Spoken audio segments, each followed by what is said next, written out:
Welcome back to another video. This video, I'm walking through the 7 steps that I took to lose 50 pounds in 7 months, 15 years ago at the time of the making of this video, without diets, pills, surgery, other gimmicks, or other bullshit, right? So let's get into it. First step, this is something that people do not do because they're afraid to do it. But you need to figure out your root cause and you need to actively and proactively resolve it. What do I mean by that? So this is the most hefty part out of everything. It's not the workout plan. It's not the meal plan. This is the one that is the meatiest meat of the entire process.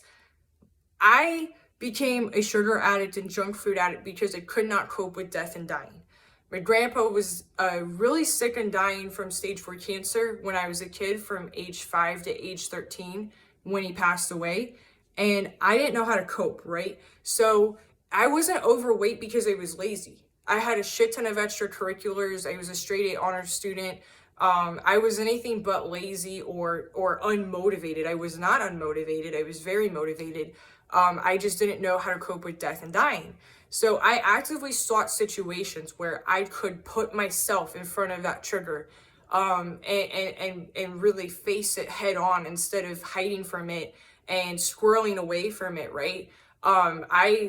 I took that action into being able to get in front of it. So I was an intern in veterinary medicine for several summers, but that first summer was after my grandpa's death. So the vet didn't know if I was going to be okay around euthanasias, and instead of hiding from it, I told her front up that I was like, look, like I will sit in on these. I will be a stay-in pet parent when they're either not available or they're so distraught they can't sit in on it. And that's, you know, everyone has their own way.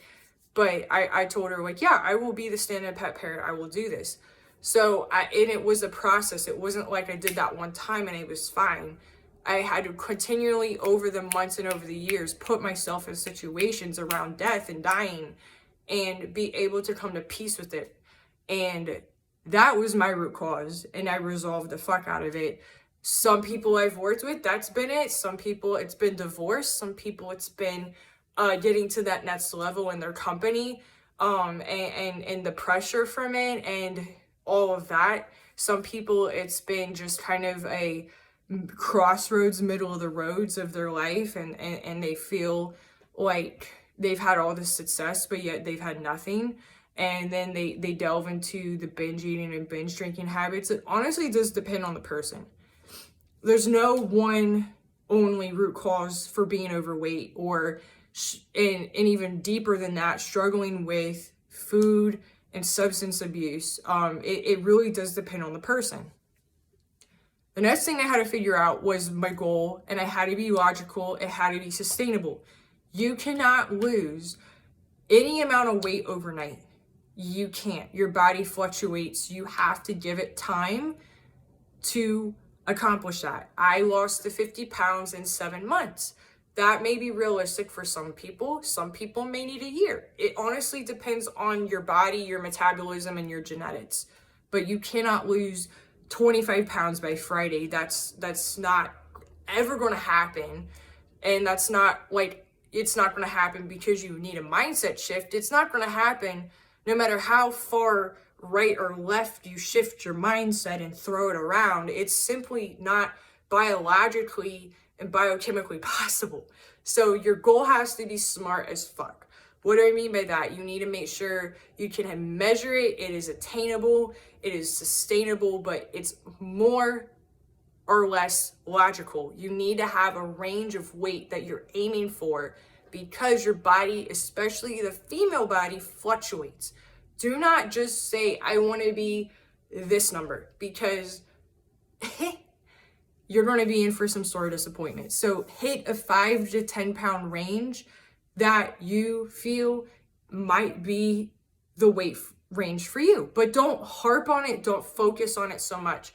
And your goal should be more even than that, the consistency, right? I want to be consistent in my healthier habits, right? I want to feel more energized in my day. I want to feel like I have made myself proud that I have overcome this situation, right? Those are the types of things that we're aiming for here, not just a number on a scale. So keep that in mind. Next thing we got to look at, how are you getting your workouts, the logistics behind that, what time of day, etc., and then your meals. How are you eating healthier? Are you cooking? Are you having somebody else do it for you? Are you doing meal kit delivery services? Are you doing ready to eat meals or something like that from a local food prep service? Those are all logistical things that I help you out with in my signature program, the Diet Killer Plan, along with all the other ones. Everything in this video I'm talking about, I literally show you step by step, zero guesswork in my program, the Diet Killer Plan. After that, we have to implement your strategy, okay? And we have to test it. We have to see, is this what you thought is going to work for you? Is it working, right? And we collect the data. We look at, okay, this is working, this is not. If everything's working and you're hitting your milestones on time, then it's working, right? But if something's not working, then we have to learn to troubleshoot it. Why is it not working and what can we do differently?